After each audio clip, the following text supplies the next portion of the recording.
Hey crafty people, in this video we're talking about abbreviation LP, which stands for loop. Crochet is made of all them loops. This is a loop on my hook. I go through a stitch, I pull up a loop, yarn over, pull up through a loop.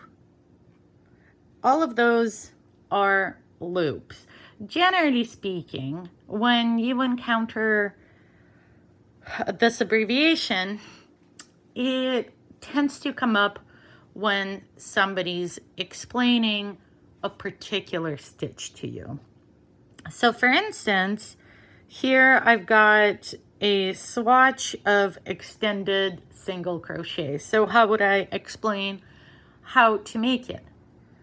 You insert your hook into the next stitch, draw a loop, yarn over, go through one loop. You are left with 2 loops on the hook. Yarn over, draw through 2 loops.